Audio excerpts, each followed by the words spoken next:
Hey guys, I'm making a very quick video just to go over some of the questions that I have been presented with. So you're writing your rhetorical analysis essays, and I want you to remember that when you're doing that, it's not your job to argue the cause of the author, but to discuss the effectiveness of the argument of the author. So the first step is making sure that you understand, number one, the argument, number two, the reasons for the argument, and number three, the rhetorical devices that are being used to validate that argument. You've got lists and notes which contain a lot of different rhetorical devices, and so remember that you can talk about those. When you recognize those in your annotations, those are the things you should be replying to and responding to in your paper. So when writing your essay, remember that you're evaluating the effectiveness of the rhetoric, the effectiveness of the argument. So, number one, do you understand the claim? Number two, do you agree with the claim? And number three, how did the author persuade you to agree with the claim?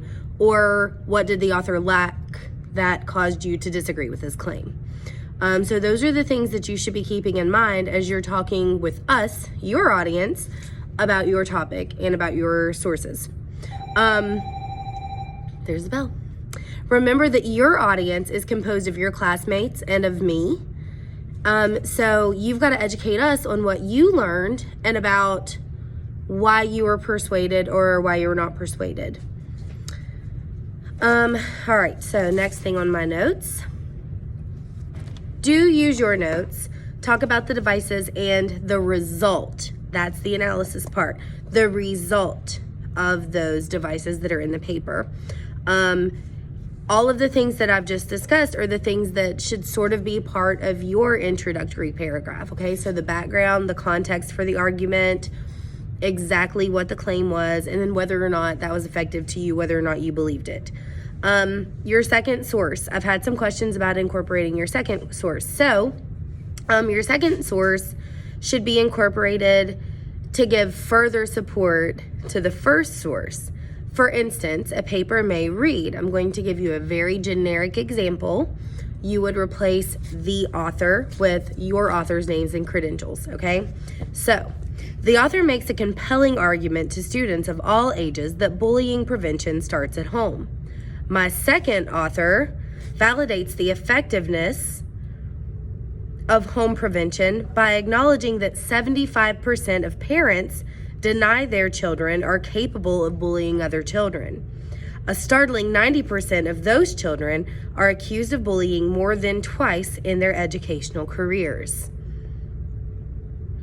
Okay, so just now I gave a statement from my first source, and then I used my second source to further validate the opinion of the first source. And if you're incorporating your second source, that's an example of how you can do it.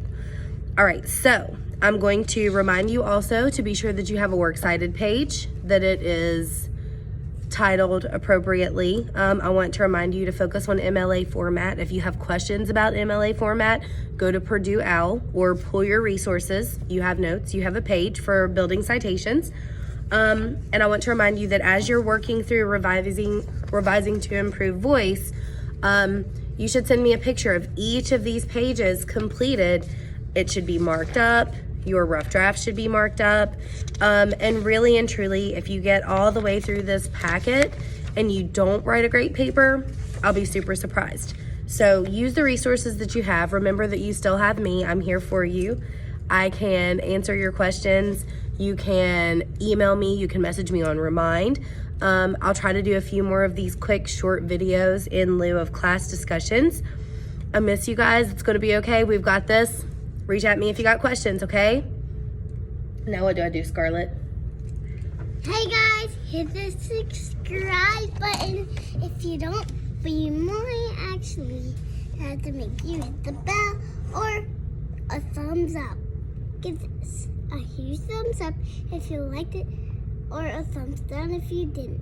No thumbs down. Make sure that you do a thumbs up. Yeah, what she said. Woo. Have a good day, guys.